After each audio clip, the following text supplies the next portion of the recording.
O presidente americano Donald Trump fala então que não deve impor tarifas contra nações europeias em função da Groenlândia como estavam prometidas para entrar em vigor no dia 1º de fevereiro. Isso conforme ele afirma que uma estrutura de um futuro acordo quando a Groenlândia foi alcançada em meio a conversas hoje em Davos, na Suíça. Onde ele discursou mais cedo, você acompanhou aqui a tradução simultânea. A gente tem o pronunciamento do presidente americano na rede social Truth Social, isso foi instantes atrás, conforme ele publicava o seguinte: com base em uma reunião muito produtiva que eu tive com o secretário-geral da OTAN, Mark Rutte, nós formamos a estrutura de um acordo futuro com respeito à Groenlândia e, de fato, quanto a toda a região do Ártico. Essa solução, se for consumada, será uma solução grandiosa para os Estados Unidos da América e para todas as nações da OTAN. Com base nesse entendimento, eu não irei impor tarifas que estavam agendadas para entrar em vigor em 1º de fevereiro. Discussões adicionais estão sendo realizadas quanto ao Domo de Ouro, conforme se relaciona à Groenlândia. Mais informação será tornada disponível conforme as discussões progredirem. O vice-presidente J.D. Vance, o secretário de Estado Marco Rubio e o enviado especial Steve Witkoff e vários outros, conforme necessário, serão responsáveis pelas negociações e irão falar diretamente para mim. Obrigado por sua atenção a essa questão, foi o que disse então o presidente americano. Isso veio depois que mais cedo ele falou sobre a Groenlândia no discurso em Davos. A gente resgata o trecho onde ele descarta o uso de força militar. Vamos conferir. We never asked for anything, and we never got anything. We probably won't get anything unless I decide to use excessive strength and force, where we would be, frankly, unstoppable. But I won't do that. Okay? Now everyone's saying, oh, good. That's probably the biggest statement I made, because people thought I would use force. I don't have to use force. I don't want to use force. I won't use force. All the United States is asking for is a place called Greenland, where we already had it as a trustee, but respectfully returned it back to Denmark not long ago after we defeated the Germans, the Japanese, the Italians, and others in World War II. We gave it back to them. We were a powerful force then, but we are a much more powerful force now. Bom, aí está então o presidente americano. Nesse tom, ele também falou sobre a tensão com aliados europeus e disse que queria, em termos de política energética, de imigração e por aí vai, uma Europa forte. Confira também o que ele falou sobre Europa no discurso. The consequences of such destructive policies have been stark, including lower economic growth, lower standards of living, lower birth rates, more socially disruptive migration, more vulnerability to hostile foreign adversaries, and much, much smaller militaries. The United States cares greatly about the people of Europe. We really do. I mean, look, I am derived from Europe. Scotland and Germany, 100% Scotland, my mother, 100% German, my father. And we believe deeply in the bonds we share with Europe as a civilization. I want to see it do great. That's why issues like energy, trade, immigration, and economic growth must be central concerns to anyone who wants to see a strong and united West. Because Europe and those countries have to do their thing. They have to get out of the culture that they've created over the last 10 years. It's horrible what they're doing to themselves. They're destroying themselves. It's beautiful, beautiful places. We want strong allies, not seriously weakened ones. We want Europe to be strong. Nós queremos que a Europa seja forte. Muito bem, está aí então parte da fala do presidente americano. Nesse tom agora a gente desdobra o que esse recado significa quanto a tarifas, quanto a um possível futuro acordo quanto à Groenlândia, e a gente repercute as declarações que acontecem no Fórum Econômico Mundial. Eu chamo na sequência um painel, Daniel, chama a vinheta, a gente conversa com Emanuele Coure, analisando assuntos internacionais e responsável pela editoria de China aqui no Epoch Times Brasil, e a gente recebe também o autor Paulo Henrique Araújo, do best-seller O Mínimo sobre o Foro de São Paulo, também autor de As Bases Revolucionárias da Política Moderna e por aí vai, autor também de outras obras. Daniel, chama o painel, a gente conversa então com os dois convidados.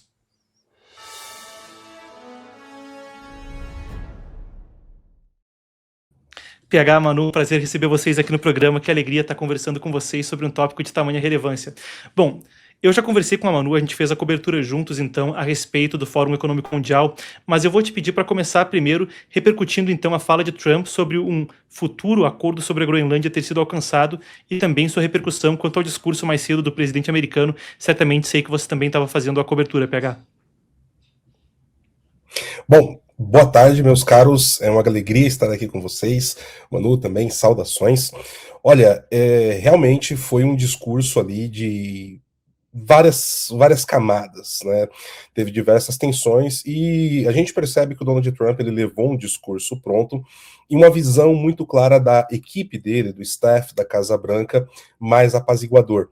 E quando o Donald Trump decidiu falar sobre a Groenlândia, inclusive ele foi bem sincero, né? Ele disse: olha, tiraram a parte da Groenlândia do meu discurso, mas eu vou falar da Groenlândia. Ele falou de improviso. E aí foi a parte onde o discurso do Trump ele teve contornos mais drásticos. Pessoal, o vídeo já volta. Marcos aqui, recado importante. O que você está assistindo é um corte do programa Epoch News, que vai ao ar de segunda a quinta, sempre às 5 horas da tarde, aqui nesse canal. Inscreva-se e não perca nenhuma edição, nem as nossas coberturas especiais de eventos globais. Absolutamente imperdível. Mais uma coisa, hein? O link na descrição vai te colocar no newsletter O Panorama, o nosso newsletter gratuito de geopolítica, que vai sair da superficialidade e, assim como acontece aqui no canal, te colocar em contato com o mundo e a história. Epoch Times presente em 36 países, 23 idiomas, e você vem junto conosco nessa. Se inscreva. Mas pegando o discurso como um todo do Trump, ele inicia muito bem, ele traz pontos importantes de uma união ocidental, de que ela é necessária e que também é benéfica para os Estados Unidos. Eu destaco a parte que o Donald Trump fala que parceiros fortes tornarão a aliança forte, tornarão os Estados Unidos fortes e todas as nações ficarão muito bem. Mas depois parece que o Donald Trump ele vai pegando um pouco de ar, como nós dissemos assim no jargão popular, e ele começa, de certa forma, a desrespeitar alguns dos aliados. Ele começa falando que gosta muito da Dinamarca, tem um respeito grande por toda a população dinamarquesa e pelo povo da Groenlândia, que é quase um outro país, né, com identidade nacional própria, hino, idiomas, bandeiras, enfim.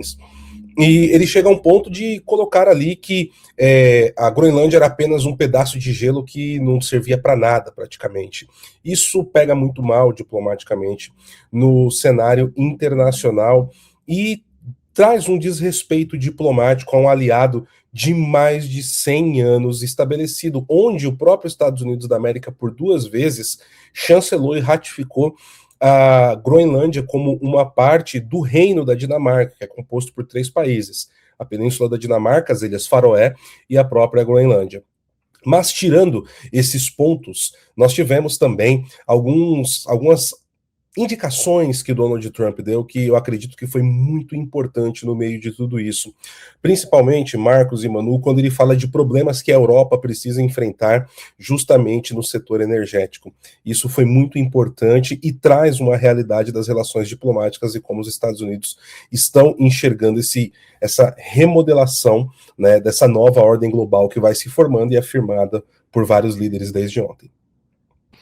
De forma interessante, Manu, a gente já vinha repercutindo, eu e você, claro, quando a gente esteve juntos na cobertura com a tradução simultânea, a fala do presidente americano. Agora, a gente tem isso que eu estava cobrindo agora na introdução do segmento, aqui onde a gente fala a respeito de uma reunião produtiva que eu tive com o secretário-geral da OTAN. Formamos a estrutura para um futuro acordo quanto à Groenlândia e fala que, com base nisso, deve remover, então, as tarifas. Claro que tudo isso agora vai ser muito especulativo, conforme a gente não tem tantas informações. Mas, no seu entendimento, quais seriam, então, as possibilidades quanto a um acordo do tipo?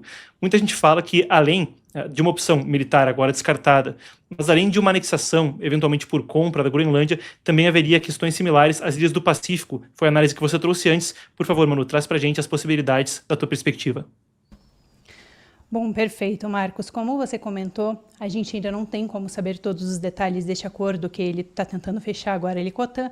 No entanto, uma das alternativas realmente seria não somente essa questão de uma anexação da Groenlândia, mas uma possibilidade bem grande seria a Groenlândia se tornar um Estado livre associado, que é, como você comentou, justamente o que a gente tem com as ilhas ali do Indo-Pacífico, como, por exemplo, Palau, as Ilhas Marshall e a Micronésia. Basicamente, o que significa esses estados livremente associados?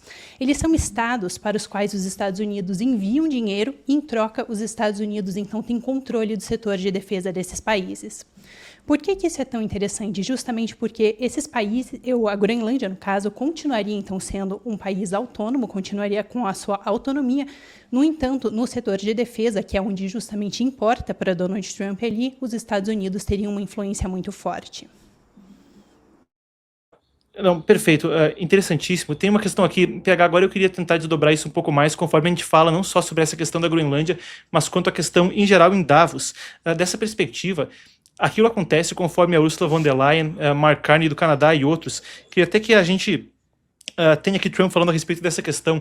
Mark Carney havia falado que fez acordo com a China logo antes de viajar então para o Canadá, depois falava a respeito do assunto como a ordem havia mudado, as coisas são diferentes agora, fala-se que também tiveram com a Ursula von der Leyen, da Comissão Europeia, e é uma série de declarações que acabam por concretizar um entendimento que mais e mais parece prevalente entre chefes de Estado.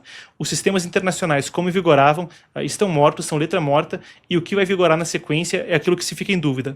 Vai ser algum tipo de reforma das organizações que existem, algum tipo de organização nova, com Trump até falando na coletiva de imprensa ontem que o Conselho da Paz poderia substituir a ONU eventualmente, quando perguntado por um repórter, ou até aquilo que, como Trump falou também na captura de Maduro, sempre tem vigorado, poderio econômico, poderio militar e diplomacia personalíssima. Eu creio que eu tenho até aqui a resposta de Trump para Mark Carney, quando ele falou a respeito da questão de uma era multipolar. A gente pode rodar então, vamos conferir. We're building a golden dome that's going to, just by its very nature, going to be defending Canada. Canada gets a lot of freebies from us, by the way. They should be grateful also, but they're not. I watched your Prime Minister yesterday. He wasn't so grateful. But they should be grateful to us. Canada lives because of the United States. Remember that, Mark, the next time you make your statements. Bom, aí, palavras fortes então de Trump. Quanto a esses posicionamentos que vêm à tona, e também falas nesse sentido, teu comentário PH sobre, sequencialmente, os líderes que discursam falando sobre alteração na ordem global e esse cenário de incerteza do que pode vir adiante. Olha, eu vou começar justamente pelo Carney, que é o primeiro-ministro do Canadá. Independente da posição política, do espectro político interno, eu venho dizendo desde ontem, quando assisti esse discurso, ele é um discurso que precisará ser estudado e tem que fazer parte dos materiais de escolas de relações diplomáticas. Ele foi um discurso importante. Ele foi um discurso que escancarou muito diversas hipocrisias e assumiu junto ali a posição de diversos líderes que sabiam dos problemas que já existiam na estrutura mundial e como ela era utilizada para muitos interesses econômicos também. Isso foi muito importante. O ponto de vista do que ele coloca é que muitas vezes agora os países começarão a ter que trabalhar com uma nova vertente que tende a ser uma dinâmica geopolítica e das relações internacionais do século XXI, as potências médias. E já existe alguns estudos acadêmicos, já existe algumas instruções que estão começando a ser formuladas por muitos diplomatas e também em defesa, que essas potências médias, elas podem exercer um papel muito grande entre as grandes potências, no caso Estados Unidos e China. E nós estamos falando aqui de países como França, Reino Unido, Brasil, México, algumas, né, mais médias do que outras, mas é isso que está ocorrendo. E essa visão que ele trouxe do papel que o Canadá tem, ela é muito realista. E me causou espanto também da forma que o Donald Trump se dirigiu, né, ali então ao primeiro-ministro Mark Carney. Assusta porque praticamente rebaixa o estado do Canadá e nós sempre tivemos uma relação muito proveitosa, muito profícua entre essas duas nações, né? São duas nações que sempre tiveram relações excelentes. Para finalizar sobre Ursula von der Leyen, ela também mostra que a União Europeia, não necessariamente a Europa, está buscando um acordo que vai ser a mãe de todos os acordos. E indica que não necessariamente a China seria o país que faria esse acordo com eles, mas sim a Índia. O que também leva a uma outra questão. A Índia é um outro país que acabou fazendo aí, de certa forma, tendo um distanciamento da Casa Branca, da administração atual. Isso chama bastante a atenção, porque são dois blocos, né? No caso, a Índia, como uma densidade populacional muito alta, e a Europa com um poderio econômico, fazendo esse acordo, né? Isso chama a atenção também nessa divisão de como os blocos estão se formando nessa nova ordem global que vai sendo anunciada em Davos. Mano, eu também queria abordar a questão especificamente voltando ao acordo, já que a gente fala de acordos, também, claro, o acordo da Groenlândia, que é tão central nessa conversa. Nesse tom, você tem feito a cobertura a respeito disso, e aqui a gente tem um dado interessante, isso daqui é até uma apuração que eu tirei de uma reportagem da Epoch Times, mas é do Instituto Atlas para Assuntos Internacionais, e a quantidade das frotas de quebra-gelo. Aqui tem até um pronunciamento, o Epoch Times ouviu um ex-funcionário da CIA chamado Eric Cole, que falou sobre isso, e ele disse: a posição geográfica da Groenlândia a coloca diretamente abaixo das rotas de voo mais curtas entre a América do Norte, a Europa e a Eurásia, tornando um ponto de vista natural para monitorar a atividade aérea e de mísseis. Ele disse ao Epoch Times, disse que sensores baseados na Groenlândia podem rastrear aeronaves, objetos espaciais e lançamentos de mísseis, que de outra forma não seriam detectados até muito mais tarde em sua trajetória. Quando a gente fala a respeito de radares, aqui eu também coloquei esse gráfico dos quebra-gelos, ele ilustra também a possibilidade de que, com eventual abertura de rotas no Mar Ártico, se reduzem muito os tempos de navegação. Então eu queria também te passar a palavra para a gente explorar esse aspecto que tem sido tão discutido, mas agora a gente tem um pouco mais de informação a respeito do que isso implica. Então te passar a palavra para falar também o que você imagina que poderia se abarcar nesse acordo quando a gente fala em termos de rotas e do por que é tão importante a questão da Groenlândia. Bom, perfeito, Marcos. Bom, existe, na verdade, uma série de motivos por que a Groenlândia é importante para os Estados Unidos e o principal deles se refere essencialmente à questão da segurança nacional do país. Como Donald Trump comentou hoje, tem a questão dos minerais de terras raras, mas é muito difícil realmente conseguir minerar aqueles minerais ali na Groenlândia, justamente por boa parte dos territórios ali estarem cobertos por gelo. Justamente falando sobre a questão agora da segurança nacional dos Estados Unidos, 2 pontos são centrais aqui. O primeiro deles é porque ali no território da Groenlândia a gente consegue ter um rastreio melhor da vinda de mísseis e também de aeronaves, principalmente se esses mísseis e essas aeronaves vierem da Rússia. Então ali a gente já tem um estado de prevenção dos Estados Unidos, onde eles vão saber de antemão que esses mísseis e essas aeronaves estão vindo em direção ao território deles. Além disso, com o degelo que tem acontecido na Groenlândia ali nos últimos anos, algumas rotas marítimas elas têm se aberto, justamente por isso que a gente tem visto, inclusive, uma atuação maior da China ali nos últimos tempos. Até talvez a gente vai falar disso mais para frente, mas, por exemplo, em 2018, a China se declarou como um país quase ártico. Isso sendo que eles nem estão próximos do Ártico, né? Na época isso chamou bastante atenção, porque a ideia deles é justamente construir uma rota comercial ali através do Ártico, e tudo isso acontece justamente porque existem alguns pontos ali dessas regiões do Ártico que elas estão começando a se abrir e está sendo possível criar algumas rotas de navegação. Isso está acontecendo também ali na Groenlândia, e por isso que ela se torna tão primordial neste momento. São esses 2 aspectos, principalmente da questão de segurança nacional. Para a gente encerrar, porque eu sei que o tempo do Paulo é limitado, até agradeço que nos atendeu com aviso curto, mas outro dos pontos interessantes que também tem repercutido na imprensa, a gente falou de líderes europeus e do americano Donald Trump, entretanto Javier Milei também discursou hoje com as manchetes rodando então na Argentina de que Maquiavel morreu e fala sobre uma reorientação dos princípios da política internacional. Também vale a pena eu te passar a palavra para a gente repercutir antes da gente encerrar o segmento PH. Então vamos conferir o presidente da Argentina, Javier Milei. Aqui frente a ustedes para decirles de modo categórico que Maquiavelo ha muerto. Durante años se nos deformó el pensamiento presentándonos un falso dilema al diseñar políticas públicas donde se debía optar entre la eficiencia política en contraposición al respeto de los valores éticos y morales de Occidente. Tal como señala el profesor Jesús Huerta de Soto en su trabajo sobre eficiencia dinámica, desde dicho punto de vista, la eficiencia no es compatible con diversos esquemas de equidad o justicia, sino que surge única y exclusivamente de uno de ellos, el cual se basa en el respeto de la propiedad privada y la función empresarial. Um discurso que foi até citado de forma, por vezes, ingênua, mas sua reação, então, à fala de Javier Milei. Aqui a gente teve o trecho, claro, o discurso foi mais amplo que isso.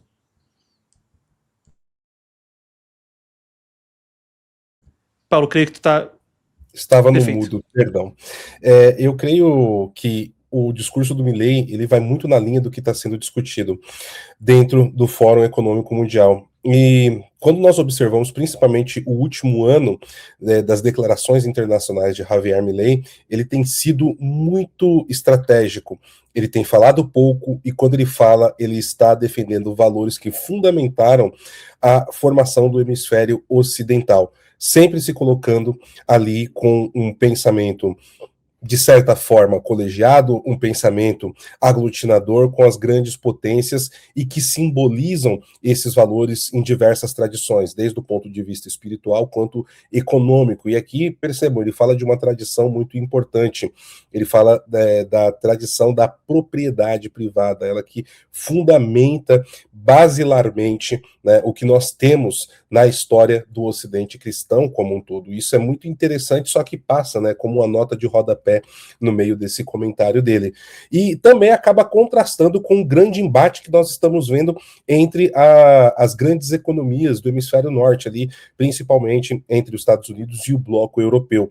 O Milei, ele vai conseguindo transitar de maneira muito estratégica em todos os hemisférios ali. Nós temos acordos que ele tem feito também com o Estado de Israel no Oriente Médio. A Europa também vai trabalhando junto com Javier Milei através de várias negociações bilaterais, Estados Unidos da América, e ele vem se tornando cada vez mais uma força propulsora na América Latina sem chamar a atenção. Eu destacaria esse ponto do discurso do Milei, além de que ele também enxerga como os principais líderes, e aqui foge do entendimento, muitas vezes, ou da possibilidade que nós, cidadãos, né, seja brasileiros, argentinos, americanos, mexicanos, franceses, groenlandeses, temos como alcançar através do voto, né? São decisões que estão num patamar muito acima e essas decisões que são tomadas nesses círculos, eles muitas vezes não poderão ser alterados a curto, médio prazo por outros presidentes eleitos, né? Acho que isso é um ponto também que é marcante nesse Fórum Econômico Mundial de 2026.